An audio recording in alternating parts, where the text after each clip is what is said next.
I couldn't sleep last night because I fucked up my sleep schedule, so I coked myself up. But your editing was so good because it made When me you sound say like I was Coke, talking you mean normally. the soda, right?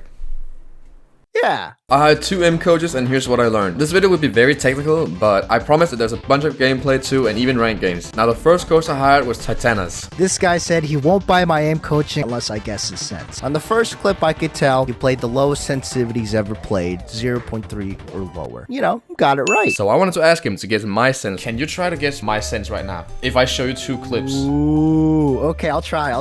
Dude, if you fucking embarrass me, I'm gonna kill you.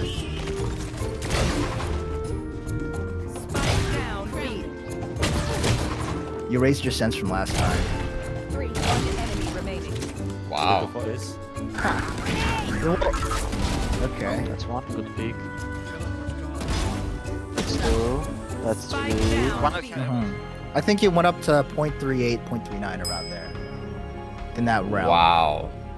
Why? It's 0.4. 0.4. Yes. Only a little bit. Only a little bit. What I was doing when I was a demon, probably like 30 minutes of deathmatch every day. And a bit in the range, like I was flicking a bit on the button range. Make no mistake, I think aim labs are useful, but I do think it's way more important to put a lot more time in game. Aim labs to me is like drills. It's only there to kind of introduce an idea. Deathmatch, that's kind of like sparring. You can honestly like still get a lot of value like by only doing sparring or only doing aim labs, but the best value if you combine both of them, right? So first he actually wanted to find my new crosshair. Go to your crosshair settings. You can still notice you're aiming on the outer rim, right? So go to your crosshair settings. I usually play with a dark crosshair, but he noticed that I was aiming on the outer rim of the heads, which caused me to miss some crucial headshots. And then thickness 1 whenever you can, because I think you like something cute. So much on the outer rim right now, right? You're still doing it, but it's not as much. Usually people fall into this trap of where like they overflick, lower the sense, overflick, lower the sense, overflick, lower the sense. So if all the data sent to your head is that you're going to underflick, you're going to try to readjust for it by overflicking a little bit more. So after that, he changed my sensitivity to 0.39. So yeah, you kind of force yourself to underflick because it's a little bit too high. There again, there again, there again, there again. Let's try 0.375. Let's try that. Damn, okay, we're getting into the decimals A now. little faster. This is actually really good. So notice how you're aiming here, right? A lot of people think like, oh, overflick, gotta lower it. Overflick, gotta... That's not true. Yeah, just play this normally. Well, pretend I'm not watching, but yeah, that's gonna be kind of hard. Change your crosshair back to a dot. So if you start Actually, I was dancing using between this. I was starting to use this little one. Okay. If you start to dancing between the ears, like that, Yeah. and that again, it's too tight, right? The gap's a little bit too tight. So we'll see if it happens again, all right? See what happens again. Ears, same thing. Now switch your crosshair. Let's see what happens now. Okay, so, all right, nice. Yeah, look at that. No more ear shit. No more ear shit. Right. Psst.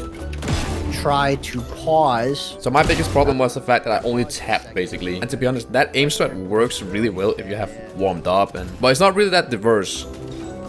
Count like in your head. Try to think half a second, then you pull down. So we'll see. Put on too early. Put on too early. First is up the burst just for now, just to really show the habit, right? I can't stop. That's good. I think it's kind of tough for me to not just try to tap. I don't want you to replace your playstyle. It's just we're adding another tool to your tool set. A lot of people like to say, oh, my accuracy is so bad. Here's the thing. If you can hit the body, oh, shit. Okay. If you can hit the body, you can hit the head.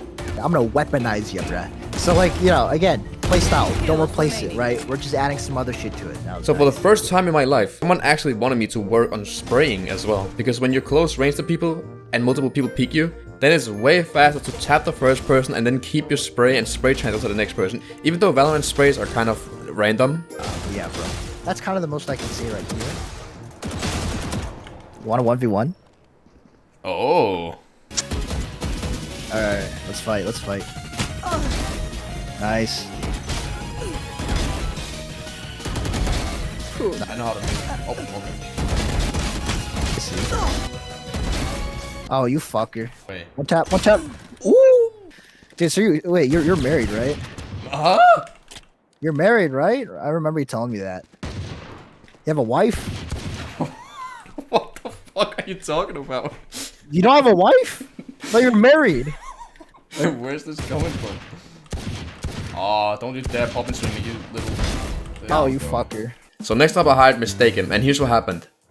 You always want to be above 90% accuracy, and that's even if you're training for speed and stuff like that, just because it's hard for our brains to kind of go, okay, that one was a hit, that one was a miss, you know what I mean? Even though we register like, okay, that was a miss, our muscle memory doesn't really register it, you know what I mean? So like, I definitely like the sensitivity this guy puts you at.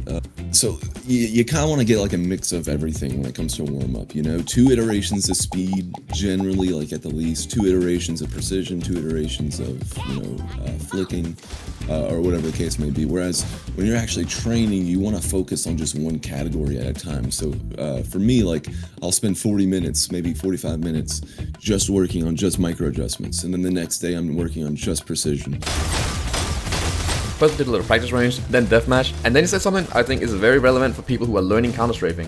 If you're full sprint running forward and you just let go of your keyboard, you're done moving by the time you can blink. There's a lot of times where it's like, that guy just full run and gun me, but in reality, it was a small window where he wasn't moving. My brother. Yeah, I have that knife on Minecraft.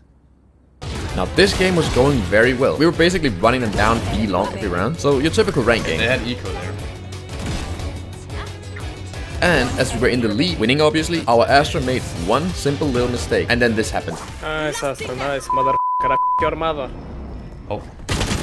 You kidding me, Astra? You This is what happens. People get so... they give up right now. We went from tearing the enemy team apart to having tilted players running it down. And I usually give up in games like this, thinking, he's out of my control, I might as well just lose. But my coach actually said something about games like this.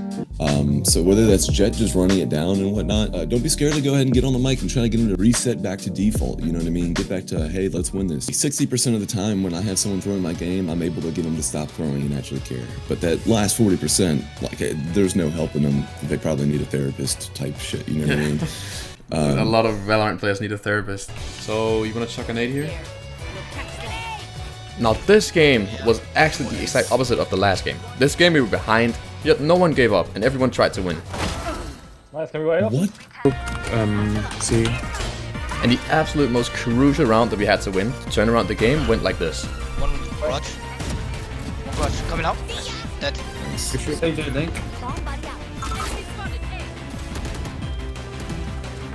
One from one. Still alive. I think he still has wall. Big spike dead.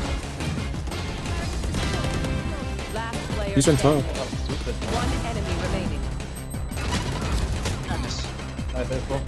Oh, nice play. We won though. We won though. Okay,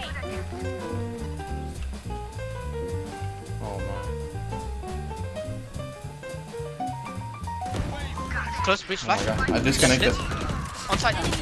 Oh, okay, that's fine. Breach on side. That was... Put some my Harbor. That was a whole different game than the other. Now I did get a warm-up routine from my coaches, which I'll be using every day for 1 week to see if I progressed in my next video.